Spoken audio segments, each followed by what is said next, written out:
অতিরিক্ত রক্তচাপের কারণে কিডনি কীভাবে আক্রান্ত হয়।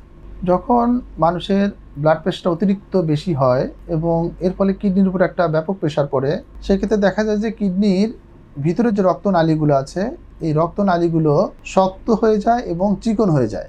এটাকে আমরা বলি যে হার্ডেনিং এবং ন্যারোয়িং হয়ে যায়, এবং আমাদের ডাক্তারি ভাষায় এটাকে আমরা বলি আর্টারিওস্ক্লেরোসিস। এটার ফলে হবে কি, তার ধীরে ধীরে রক্তচাপটা এটা কমে যাবে এবং কমে যাওয়ার কারণে তার শরীরে লবণ এবং পানি জমবে এবং একই সাথে তার ব্লাড প্রেশারটা অতিরিক্ত বেড়ে যাবে। কিডনির কতগুলো অভ্যন্তরীণ কাজের কারণে তার ব্লাড প্রেশারটা আরও বেড়ে যাবে এবং এটার ফলে হবে কিন্তু ব্লাড প্রেশারটা যখন আরও বাড়তে থাকবে, একটা ভিসিয়াস সাইকেল হবে এবং এর ফলে কিডনিটা আলটিমেটলি ফেলিওরের দিকে আগাবে। এবং আরেকটা জিনিস, যখন রক্ত সাপ্লাইটা কমে যাবে তখন কিডনির যে টিস্যুটা আছে, এই টিস্যুটা ধীরে ধীরে শক্ত হয়ে যাবে এবং যেটাকে আমরা বলি যে নেফ্রোস্ক্লেরোসিস।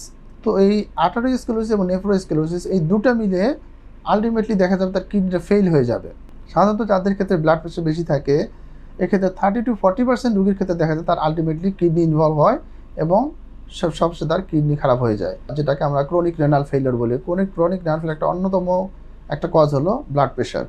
তো যাদের এরকম ব্লাড প্রেশার থাকবে, অবশ্যই ব্লাড প্রেশারকে নিয়ন্ত্রণে নিয়ে আসতে হবে ব্লাড প্রেশার ওষুধ খেয়ে, যাতে কিডনি দ্বারা আক্রান্ত হতে না পারে। ধন্যবাদ।